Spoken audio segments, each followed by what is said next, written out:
people living in a feudalist society subconsciously imitate their oppressors. And a lot of you act like cops. That's what you are. Yes. You are monitoring people and snitching on them. So you are little, cop wannabes, whether you want to admit it. There's so many left cops on Twitter. That's the entirety of left Twitter. So many people who claim to be communists and they just act like fucking cops. That's all they do. That's the perfect way to put it, Zoya. Yeah, but and that leads us right back into the hypocrisy that we see with Hunter Biden and Crime Bill Joe, who is responsible for mass incarceration of so many people, destroying families and homes. And you impact the entire family when you put a body in prison. When you put a cousin, a father, a son into jail, you have no idea how that impacts the entire family. Meanwhile, his son is on camera, smoking crack, doing unthinkable things with minors. And I want to say I have compassion for him, because can you imagine having Joe Biden as your father?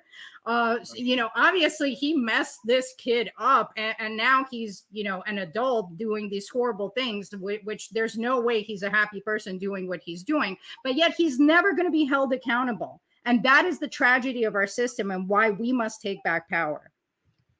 So Hunter Biden got a plea deal.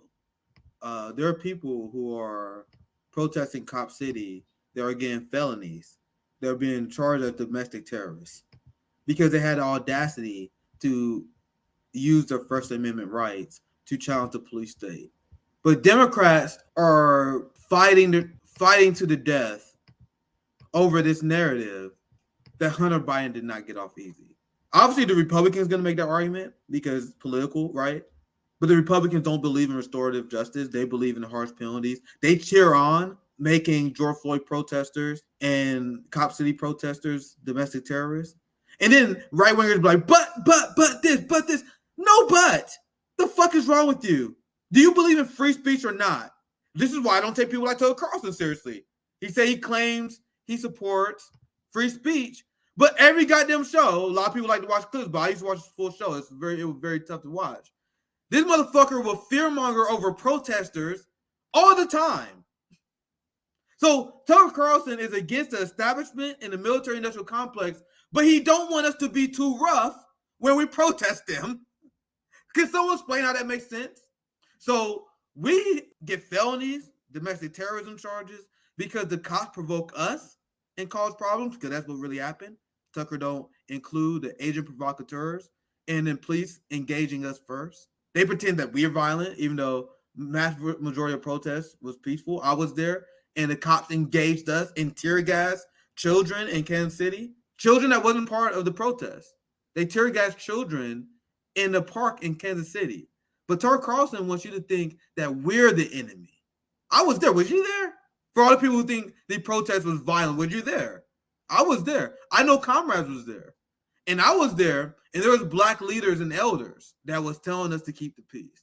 It was an educational event. We want everyone to be calm. I didn't necessarily agree, but I was going along with it. There were people, boomers, black boomers, they was going around saying, hey, when we don't, no problem. The power is in our message. All these people going around saying this shit. But the right-wing media wants you to pretend that he protests, and any black people that protest against the government are some sort of thug domestic terrorists who want to burn down their own cities. These things were started by agent provocateurs, which we caught live time. I covered this as a citizen journalist at the time 2-3 years ago. I seen other channels catch agent provocateurs in anti-cop protests. They think we're the violent ones, though. That's the narrative they run to justify the fascism they support. So they are upset because the law, they say they're a two-tier justice system, but they also implement a harsh justice system on our people while they want it to be easy against them. So we understand that their solution is not in favor of the proletariat. So what I am arguing, and this is our thesis here, that we do live in a two-tier system where the capitalist class always get ahead. They always get off. While we get felonies protesting our government, Hunter Biden get a plea deal. While I had cousins who served time for drugs. Joe Biden get caught with drugs and a gun. I can only imagine. I know for safety of my privacy, I gotta be very careful. But I can only imagine what would happen to some of my cousins and some of my brothers if they had a gun on top of their gun charge. On top of their gun charge. I mean, on top of their weed charge, I'm saying. On top of the drug charge I know people have. If they had a gun too, record is fucked. They're fucked. Meanwhile, liberals out here are trying to convince us that no, we don't have a two-tier system. The Republicans are lying. We have a fair and just justice system. And now, for people who believe this, just for sake of time, I'm gonna wrap this segment up. I'm gonna show you the video that our brother at RBN he highlighted for me. Look at this video, and I'll give you thoughts on this. If you have a piece of crack cocaine, no bigger than this quarter that I'm holding in my hand, $1/4 of $1. We passed a law through the leadership of Senator Thurmond and myself and others, a law that says you're caught with that, you go to jail for 5 years. You get no probation. You get nothing other than 5 years in jail. Judge doesn't have a choice. Under our forfeiture statutes, the government can take everything you own. Everything from your car to your house, your bank account, not merely what they confiscate in terms of the dollars from the transaction that you just got caught engaging in. They can take everything. I don't care why they become a sociopath. We have an obligation to cordon them off from the rest of society. They are in jail, away from my mother, your husband, our families. So I don't want to ask what made them do this. They must be taken off the street. You guys think this guy's better than Trump? Dr. Cornel West, this guy's a fascist too, sir. And we're going to talk about this on the 28th when he's going to come back. This guy's a fascist too. You got Bernie Sanders, Rashid Tlaib, all came out and endorsed Joe Biden. You got Crystal Ball, all these people that telling you to vote Democrat. Cal Kalinske said if you're in a swing state, you should vote for this psychopath. But people wonder why we call them out. These people who want to infiltrate our space and convince us to vote for these psychopaths. And my question for them, what would their reaction be if RBN told people to vote for Trump?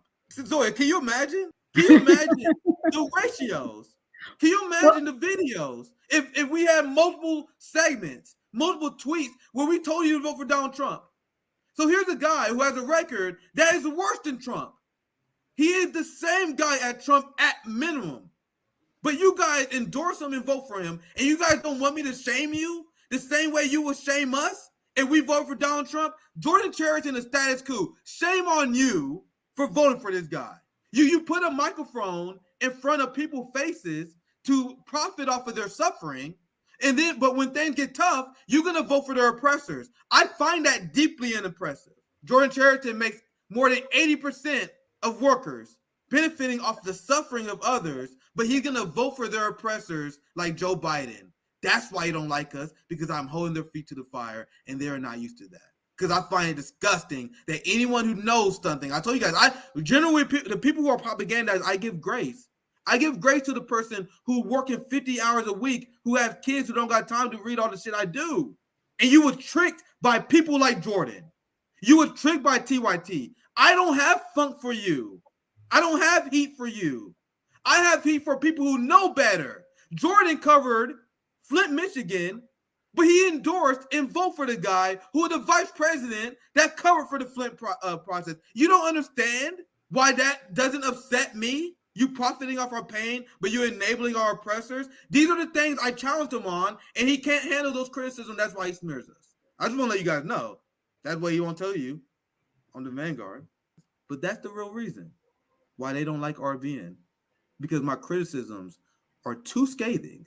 Yeah, definitely. This is super personal for me because I have brothers and sisters rotting in jail that have been victim to this 5-year mandatory minimum that the judge's hands are tied. So even if the judge thinks you deserve less time, he still has to give you 5 years. And this system has put away so many people. So First of all, I want to emphasize that addiction should be a health issue, and every country, every province where it has been treated as such, addiction has fallen and people recover and society is better off. So vilifying people for these addictions is absolutely disgusting. It's dishonest, and it's anti-science. Because every study shows us that legalization actually opens a door to treatment. Legalization is not an endorsement. Legalization just decriminalizes the process. And you can easily look at alcohol, which was temporarily criminalized here under prohibition, and we saw a massive uptick in crime. That's how you got Al Capone and all of these gangsters. And then the moment that alcohol was legalized, the criminality around it went away, because now there's no room for a black market. The drug black market is fueled by keeping drugs illegal, and you cannot keep drugs even out of prison. So if you cannot keep drugs out of prison, how are you going to keep it out of a supposedly free society? So our entire mentality to drug use has to shift. But the only reason that drugs are illegal, as we know if we study history, was because Nixon said that he had to find a reason to lock up black activists and anti-war leftists.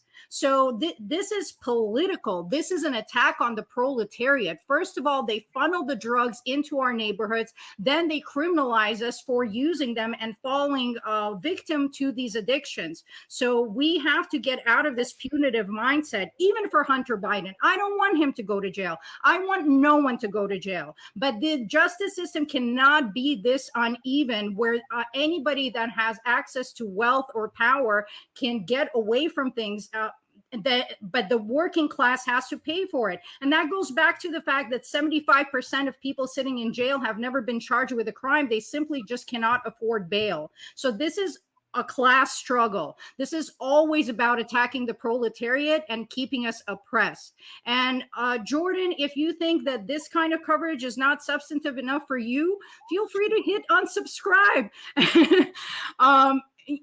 And really, in general, even if Jordan were to say, I'm sorry, I was wrong, and shift on the issues, I would leave the door open to him. But while he empowers these people, that can absolutely not be the case, because he is going to lead us down a reactionary road that is going to divert from revolutionary action. And I'm sorry, but that is dangerous for everything I've dedicated my life to.